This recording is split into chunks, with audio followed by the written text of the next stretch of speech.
وعلیکم السلام ورحمۃ اللہ وبرکاتہ۔ یہ جو وائس ہے یہ حضرت مفتی تقی عثمانی صاحب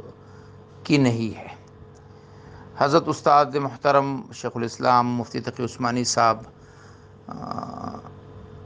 ایک عبقری شخصیت ہے، ایک ایسی شخصیت جن پہ رشک کیا جا سکتا ہے، ایک ایسی شخصیت جن کی طرح علمیت، جن کی طرح اللہ سے قبولیت مانگنی چاہیے۔ اور جو شخص اتنے بڑے درجے تک پہنچتا ہے وہ ان وظیفوں کے چکروں سے بہت اوپر چلا جاتا ہے۔ انہیں پھر یہ وظیفے، یعنی وہ انفرادی کسی نے کچھ پوچھ لیا بتا دیا وہ ٹھیک ہے، وہ ہو سکتا ہے، کیونکہ یہ اس کا انکار کوئی شخص نہیں کرتا کہ وظائف کا جو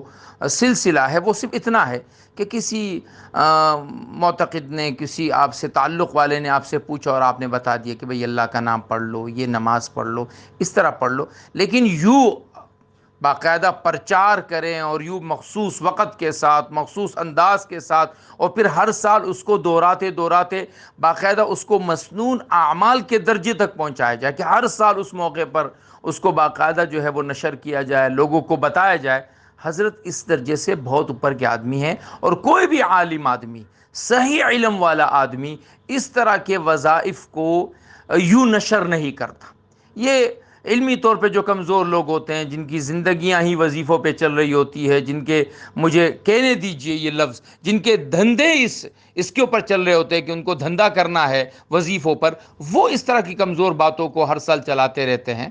عالم آدمی سمجھتا ہے کہ تسلسل صرف قرآن و سنت کا ہے، تسلسل اصحاب رسول صلی اللہ علیہ وسلم سے ثابت شدہ جو انہوں نے اللہ کے نبی سے سیکھا ہے انہی اعمال کو ہے۔ کسی بھی عام آدمی کے بنائے ہوئے عمل کو تسلسل نہیں، ایک آدھ مرتبہ کر لیا تو کر لیا، یا اپنی ذات کے لیے کسی عمل کو پکڑ لیا تو پکڑ لیا، لیکن یوں ہر سال اس کو اس رات یا اس دن کا عمل بتا کے پیش کرنا، یہ کبھی بھی درست نہیں ہے۔